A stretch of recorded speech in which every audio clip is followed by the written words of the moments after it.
Hey everyone, you're watching MOI, and this is Reed. This is a quick second video, hopefully to get up in the same day. I at least hope so, at least. Now, I got a quick thing on my mind I wanted to bring up, and it's inequality in SHTF. Huh? What the heck, Reed? What are you talking about? Who cares about inequality? It's the end of the world. We gotta fight all the marauders. We gotta deal with all the looters, violent crime, criminals everywhere. We gotta survive, man. Who the frick cares about inequality? What do you want? Well, actually, I got a point to this. Now, quick shout out here is, let's talk about prepping. And the guy Tyler, he often brings up good points, and he's a thinking type of guy. Link will be somewhere up here. If you haven't heard of him before, seriously, if you're watching my channel and you haven't heard of him, I can't help you. Well, maybe I can because I'm pointing to the channel, but I would be surprised. Really surprised. So there you go. But there's the quick shout out for the day. Tyler, let's talk about prepping. So go check him out. Anyways, him and I have been talking about stuff like that. And this relates to the people who I say think themselves as going to be the new kings of the world. Yeah, sure. Whatever, buddy. One of the things I want to point out particularly is, I brought this up, is most people that you're going to run into, form groups with, start your new little community based out of, they're Americans. We're first worlders. We are used to well, except for all the bugs out here. Good grief, bugs. Anyways, I'm getting killed by bugs. Now, if people in the first world here, and the Americans, we're used to a certain quality of life. We're used to being able to have input and say of how things are run. Everything else. Now, when you have people setting up, we're trying to get things together, one of the things that's going to be important is shelters. You got a lot of people together, going to have to build shelters. That's why I also really highly encourage everyone go watch a bunch of those tiny house videos. They've got lots of really good ideas in them.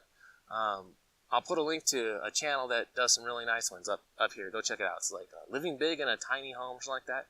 I watch lots of them for ideas of how to organize floor plans I can make, how you can make things very usable in tiny spaces, because we're going to have to build a lot of tiny houses and shelters as we're rebuilding things and tearing stuff down and recycling, turning sheds into living quarters and everything else. But one of the things is there's a famous prepper out there, and he makes videos, and he was talking about you're going to have all these people come onto your land and everything else. And, well, I agree with that part, sure. We're going to have lots of people. But he's talking about building shelters out of tarps and everything else. Okay, you can do that for temporary stuff. You can set up temporary shelters with tarps and everything else. But if you told people, hey, we don't have the resources to build anything for you, and that's it. You know, I'm going to be living in this house. I got electricity. I got solar panels. I got running water. I got this stuff set up. But you're going to live in this tarp and all that. You're going to have a, dig a hole to go crap in and everything else, and use these latrines. And you get to suffer from the elements. It's going to be hot, cold, all sorts of ugly mess. People are going to get tired of that really quick. And you are going to look like the new royals, the people that are in the house with you, the family and everything else. And you're setting yourself up for a French Revolution real quick. Because if people see a giant inequality like that and it's persistent for a while, yeah, things are going to come apart fast. Because a lot of people seem to approach this from a very military point of view, rigid chain of command, all these other things, and I'm going to say how it's going to be run because it's my land. Most people out there do not come from that background, and they're not going to put up with it. I mean, you're quickly going to have someone out there arguing and talking behind your back saying, hey, this person doesn't really care, they got this, we don't have that, and before you know it, you're going to be out with some people, and you're not coming home. Think about that. You got to trust the people with you. So my philosophy on this is I'm going to be with them in the muck, doing everything. We're going to be building places. Maybe like adobe and straw, but we will build nice homes, small homes, gather up construction supplies, gather up sheds, all sorts of things, pallets, take things apart, repurpose all sorts of stuff to build these things. And sorry, these bugs are just absolutely just driving me nuts. I hate gnats. I can't tell you how much I hate the darn things. And that's a really important thing to consider is these people thinking themselves as kings, think it's going to hold that long? For all those people that you desperately need, part of your group, yeah, and you're going to be the new king. Sure, buddy, sure. And it's something to think about. So that's when I talk about, these solar systems, this 12-volt solars and all that stuff like that, it's to give you the ideas to be able to salvage parts out of automobiles, get those batteries and all that stuff. It's like my big solar system and all that. I can't really rip it apart to provide electricity to all these little tiny houses. And I may not have the wire or the ability to run the electricity to given points of where we're going to be building things. I mean, they're going to exceed lengths that I can have voltage to run to, especially if I'm dealing at 12 volt. 12 volt does not run very far. And I'm going to make a electrical engineering video, talk about a lot of things on that soon. But anyways, back to the point. We got all this solar stuff, but it's kind of confined to a close area right around the house, and we're going to have stuff built further out, separated by acres. We got a problem. We got a big problem. I can't do that easily, especially got to build quick structures and everything else, right? Well, if we're going to salvage a lot of electricity, parts out of cars and all that, we'll get the batteries, right? So we could have it where you have a charging station. You bring the batteries in for the day. They charge while we're working on the farms, working on getting all this stuff done, doing everything else we need to build to survive, hunt, whatever's going on, right?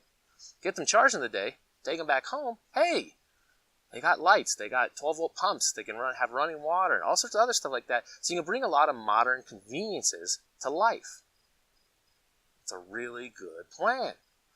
And, we're all going to make huge sacrifices in a major SHTF, especially world-changing SHTF. But the point I'm trying to make here is you need to be in the muck with everyone.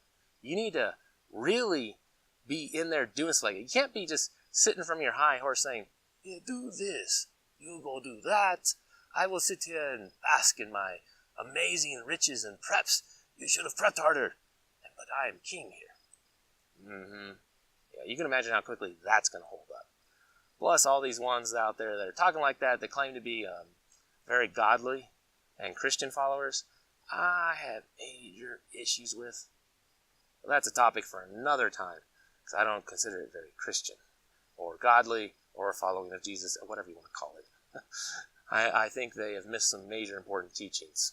But that's what I want to get across, is you bring all these people out, you have all these people invited, you got to plan where they're going to be. You got to plan for structures. I'm actually going to be working on building some tiny houses because I want to get the experience and have some structures already ready to go to house other people. I plan to stuff as many people as I can in the house, but there's only one house and I only got so much room. That's what it is. So, got to be willing to build, get stuff going. It's like I was thinking, actually junkyards for cars, right? You could take a ton of stuff off the cars and make structures out of them, build houses and everything else with. Get insulation, stuff like that, insulate the walls. All sorts of good ideas that we can use.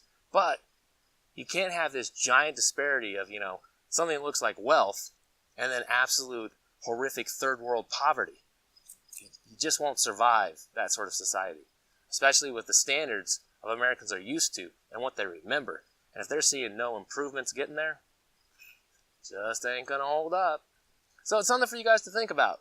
Start planning about that. Think, how can you make everyone else's lives better? What can you do to provide some of these conveniences? Especially if you're setting up sort of a new permanent establishment, because everything's coming apart and changing.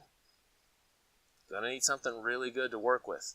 It's like maybe turn the big house into sort of like the community area where it holds all the stuff related to the food preparation area and everything else. Comes like a lodge, and then everyone's out and around it in small little houses or something. There's a million ideas. I'd love to hear any of your ideas. I'd love lots of feedback on this one. It'd really help. But anyways, I'm going to be eaten alive by the bugs, and before I know, I'm going to get up and start running going, But take care, everyone. Have a lovely day.